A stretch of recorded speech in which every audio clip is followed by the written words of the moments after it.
This is a video going over the Algebra 1 Unit 1 practice test. The first section is on evaluating expressions. I'm going to go through every problem, but please feel free to not watch the entire video. Skip to the questions that you may be struggling with or you might have gotten incorrect. The first question is asking us to evaluate some algebraic expressions by plugging in the values that are indicated. Question 1 is the square root of x squared. One thing you should remember to do is plug in using parentheses, negative 4 in parentheses squared, minus 7 times y, which is negative 7, plus 2 times w, which is 16, all over x, which is negative 4. As far as order of operations goes, we should follow parentheses. Now you could consider the top part of a numerator some hidden parentheses, but we'll move on to e, exponents, which indicates exponents and square roots. This is the square root of negative 4 squared is a positive 16, and the square root of 16 is right back to 4. On the middle term, we have negative 7 times 7, where if you do keep, change, you will see that it was a negative 7 times a negative 7, which is, of course, a positive 49. We'll bring down that term. On the left, the rightmost term, 2 times 16 is 32. So we have 32 over negative 4, which works out to be a negative 8. I could do plus a negative 8. It works out to be the same as if I just did subtract 8. 4 plus 49 is 53 minus 8, which is 45. Question number 2 was the absolute value, which is distance from 0, of negative 3 times the value of 4, which is negative x, plug in negative 4, plug in use parentheses, plus 1/5 times z, which is also 5, minus y, which is negative 7 squared. Parentheses is also grouping symbols, which is absolute value. So it's the absolute value of negative 3 times negative 4, which is positive 12. And the absolute value always makes things positive, so it's 12. Plus, we'll skip the middle term for now. Negative 7 squared, since it's in parentheses, is a negative times a negative, or a positive 49. This negative comes down from that part. This value right here is a positive 49. 1/5 of 5 is 1. So we end up with 12 plus 1 minus 49, which is 13 minus 49, or negative 36. Remember, you do have access to a calculator for all of these. If you wanted to utilize a calculator, you could utilize your Desmos graphing calculator. Technically, you could plug in your variables. Now, the tough part is if you do plug in your variables, you'll see that the A and the W will allow you to use a slider to choose their values, but Y and X, it won't work. So you can choose different variables, maybe a D and a K, something that isn't used, and then you could use those sliders. Or you could just use your actual calculator. Instead of plugging in the variables, you'd plug in with A, since we knew it was negative 4, you could plug in negative 4 squared and plug in all the values for your Y, which was negative 7, in parentheses, negative 7. We know that W was equal to 16, and X was again equal to negative 4. So we got 45, which is the same value that we got here. You definitely should use your calculator. The last example, we'll plug in using parentheses. X is negative 4 times Y is negative 7 plus Z, which is 5 cubed, minus 4 times W, which is 16. Technically, cubing comes first, so that's 125, minus a negative times negative is a positive 28, and 4 times 16 is 64. 28 plus 125 is 153, minus 64, which is 89.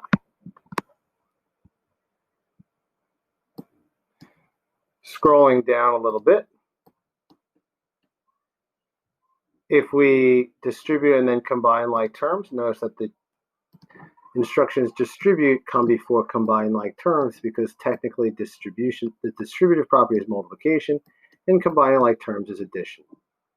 So when we quickly go through these, we don't combine 7x and x, you have to distribute first. The common mistake is to distribute a 4, you're actually distributing a negative 4. If you forget that, you could always remember that you do keep, change, change, 7x, keep, change, change, and that's how you can remember distribute a negative 4. Often we don't forget to distribute to the x term, we forget to distribute to the negative 7. So 7x, negative 4 times x is a negative 4x, and a negative 4 times a negative 7 is a positive 28. Now we combine my like terms. Our final answer, our final simplified algebraic expression is 3x plus 28. You do not make that 31x. They don't combine. Here we find the parentheses, which lead us to the distributive property. Whoosh, whoosh. 15y minus 75 minus 14 minus 9y. Combine my like terms, even though they aren't next to each other, which is a 15y and a negative 9y, 6y. And a negative 75 and a negative 14 is a negative 89. These don't combine anymore. Question 3, the third question involves two distributive properties. So we distribute inside the parentheses. 64x minus 24, whoosh, whoosh, plus 12x minus 20. Combine my like terms, they're both positive. So it's a 76x and a negative 24 and a negative 20, which is a negative 44. The next question asks us to combine our like terms, so we're simply going to identify the terms that are similar. We don't need to distribute because there's no multiplication. Some mistakes we see is some people see the square and they try to square the 7 and make it 49. The 7 is not squared, only the x is squared. Like terms have to have the exact same variable combination. So I see a 7x squared, a negative 3x squared, and an x squared. Those can combine since they're x squared. It does not combine with this x, that's not the exact same. 7x minus 3x is 4x, plus 1x is 5x squared. You could use a different color. Some people use different lines. Some people circle. I'm going to do a little squiggly line under the x's. There's no other x's. It's minus 7x. Now we can move on to our constants, which are negative 8, positive 15, which is a positive 7. 7 plus 9 is 16. Similar for the second combining like terms. I see a negative 4x and a negative 9x, which work together to make negative 13x. I see a 15y. Now, if you notice, I skipped the constant. That's because we like to send the constant to the end. Alphabetically, it should go x, y, and then and constants to the end. In this example, we go in descending degree order. Negative 3 and a negative 15 is a negative 21. So those are the three combined terms in that example. If we scroll down to a couple,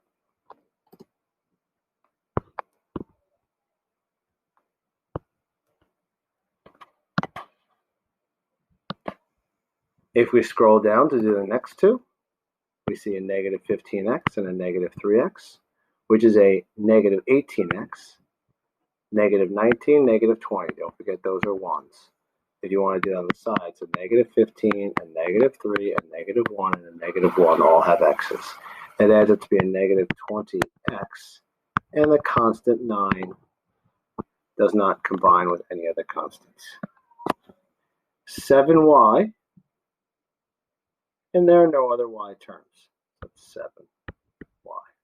Excuse me, y. Now, if you notice, there are two terms, that have x's, which is the 8x and a negative 8x. Those are additive inverses. They cancel with each other. We next have two terms, a 9xy, a negative 9xy, a negative 1xy, and another negative 1xy.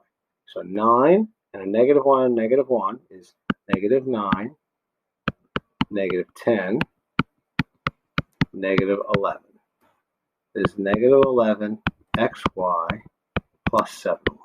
If you had written them using the commutative property in a different order, that would have been fine also, as long as the signs traveled with the term.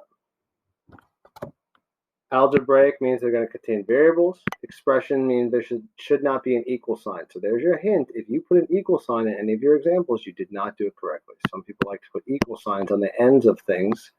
First of all, you should never do that. It doesn't really make sense. Equations say that two things are balanced, and if you don't say anything, then what are you doing? And then secondly, it should just be a bunch of math operations with numbers and or variables. 9 less than is the one that we love to do as mathematicians. It means subtract and then flip it. 9 less than. A number squared could be any variable that you choose. W squared works fine. The product of negative 8 and a number. The word product means multiply. The multiplication of negative 8 and a number. Negative 8 times a number. You don't necessarily have to have that sign in between. We tend to like the number out front, in this case negative 8. It's called a coefficient. We'd prefer something like negative 8g without the dot in between. You could do g times negative 8. It's technically correct, but we again prefer the number to be out front. The quotient, which means division, the quotient of a number, which we'll call m, and 15. Vertically is a little bit better. If you want to do m divided by 15, that would also be okay. But if you did 15 divided by m, that would not be considered okay. There is no commutative property of division. There is commutative property of multiplication, but not division. And the last example, more than, which is the same as less than, so technically we should flip. But again, there's a commutative property of addition. But let's flip anyway. 14 more than 3 times a number. 14 more than 3 times a number. 3 times is not h cubed. It's h cubed or h to the third power. Section 2 goes over solving multi-step equations. It says to solve and check using Desmos. If you're not utilizing Desmos to check, you're not giving yourself the full advantage that you have with Desmos, which allows you to essentially find out your answer before you even do it. So if we wanted to go over how to even check prior to plugging in, if we clear out everything in Desmos, we don't even need this. What we can do is we can type in your values into Desmos, the entire equation, and it will give you the answer based on where it crosses the x or y axis, depending on the variable that you choose. The only hint is you need to use either x or y. If you use z or m or something else, it might not work. So let's look at the first equation, 3x minus 5x. 3x minus 5x equals negative 6. Now, if you notice, it crosses at 3, which means the solution to this equation is 3. If you just type 3 without showing any work, you will not receive full credit on your test. Question 1. Before we start undoing, what we'll need to do is we'll need to combine by like terms, which 3x minus 5x is negative 2x equals negative 6. Now it's ready to start undoing. It's ready to start solving. We divide by negative 2, divide by negative 2 to get x equals 3, just as we had thought. So now I knew ahead of time that I was correct. Example number 2. We are tempted to combine, but just like in an earlier example in this practice test, we need to distribute first. Make sure you're distributing a negative 2 and not just a regular 2. 30 is equal to 7x minus 2x, and then a negative 2 times a negative 5 is a positive 10. Combine my like terms. 30 equals 5x plus 10. Now we're in what we like to call two-step form, so we could start solving. We undo addition with subtraction, Subtract 10 from both sides. 20 is equal to 5x. Divide both sides by 5, and we have x is equal to 4. Question 3 is a simple two-step. No combining or distributing needed. Someone took my z and divided by 4 and subtracted 3. So I undo by add 3, add 3. Z divided by 4 is equal to negative 3. We undo division by multiplication, times 4 times 4. Z is equal to negative 12. Let's scroll down, take a look. 4, 5, 6. Number 4 is not ready to start undoing because I have variables that need to get combined. A negative 9 and a negative 1x is a negative 10 9x plus 8 is equal to negative 15. Now we're ready to start undoing because there's no distributive property and all my variables are on one side of the equal sign. Minus 8. Negative 10x is equal to negative 23. Divide by negative 10. Divide by negative 10. X is equal to 2.3. Excuse me. 0.3. 2 3/10. It is possible to have decimal answers. Question 3 requires us to distribute first. You could also divide both sides by 3. That's more of an advanced way to do it. If you want to divide both sides by negative 3, that would eliminate the need to distribute entirely. That only works in some cases. Dividing by 2, in this case 6, wouldn't work. But here, let's just be safe and distribute. Negative 6x minus 24 equals negative 24. Now we're ready to start undoing. Someone subtracted, so we add 24 to both sides. Please don't panic because we get negative 6 on that, x on that side, and we get 0 on that side. Students panic when they see 0. Don't panic, we just divide. Follow the process. X equals anything divided by 6 is not 1, it's 0. If you have nothing and you split it 6 ways, everyone gets nothing. Question 3 requires us to distribute first. X plus 2x plus 10 is equal to 40. Combine your like terms. 3x plus 10 is equal to 40. Now we're ready to solve. Minus 10 minus 10. 3x is equal to 30. Divided by 3, divided by 3, x equals 10. I'm once again going to remind you, you should be checking using decimals. Let's scroll down to 7 through 9. Question 7 gets a little bit longer. All our variables are on one side, so that's nice, but we definitely need to distribute and distribute again. Negative 3 times 4x is negative 12x. Negative 3 times 3 is negative 9. 4 times 6x is 24x. 4 times 1 is 4 equals 43. Nothing to do on the right-hand side. But on the left-hand side, plenty to combine. Negative 12x and 24x is positive 12x. And then negative 9 and a positive 4 is a negative 5. Say negative 5. We're ready to start undoing. Add 5, add 5. We have 12x is equal to 48. Divide by 12, divide by 12, x is equal to 4. Question 8. Now we reach the situation when there are variables on both sides. There's no distributing or combining, so the nice thing is on each side, there's nothing to do. There are variables on each side, so we have to decide, do we want to get rid of the x's on the left or the x's on the right? Either way, it won't matter. I'm going to get rid of the 3x because that will ensure that I have a positive coefficient. If I subtracted 9x, I'd have a negative 6x. But in this situation, I end up with a positive 6x and 8 on the right-hand side. That's what's left over. Ready to start undoing. Add 1, add 1. 6x equals 9. Divide by 6, divide by 6. X equals 3 over 2 when you simplify your fraction. Could have put 1.5 also. Remember to check using Desmos. Question 8. There is, just like 9, variables on both sides, but in this case, there's stuff I have to clean up on that side and stuff that has to be done on the right-hand side as well. The right-hand side is easy. It's just distributing. That is now a 5p plus 10. On the left-hand side, also pretty easy. I'm combining my like terms. 8p and a negative 3p is a 5p plus 11. We find ourselves in a situation once again where there's variables on both sides. So I'm going to get rid of the 5p on that side, which means I get rid of the 5p on that side. Not because they're the same, but because since I did something to the left, I do to the right. Coincidentally, they both end up canceling. And we end up with 11 equals 10, which sometimes happens. The variables have now been eliminated. If you put this as your answer, you'll be marked as incorrect. You need to interpret this situation and write no solution. If you were to graph this in Desmos, even if you zoomed all the way out, you will not see a line because there is no solution.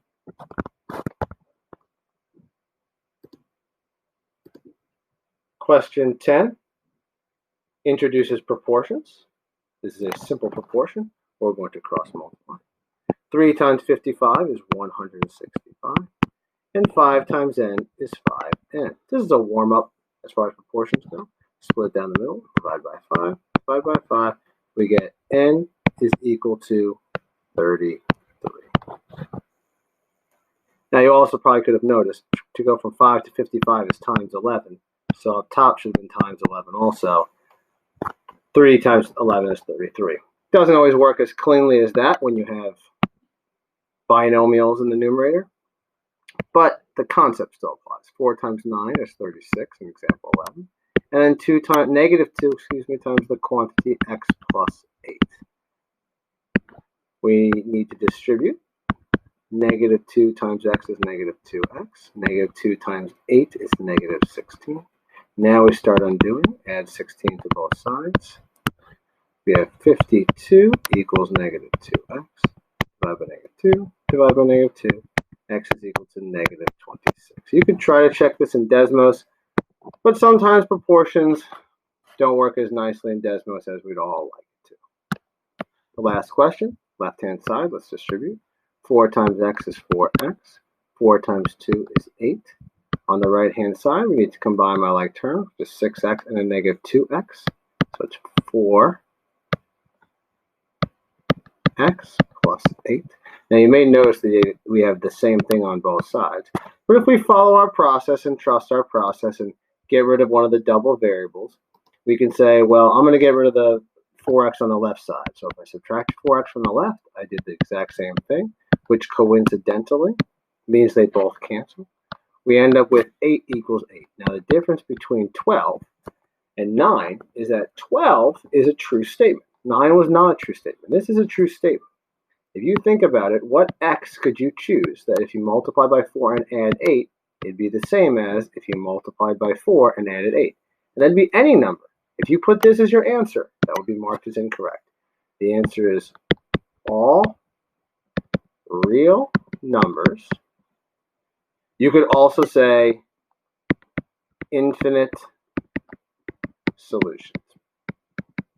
Personally, I prefer all real numbers, but infinite solutions would technically be considered a correct answer for this upcoming test.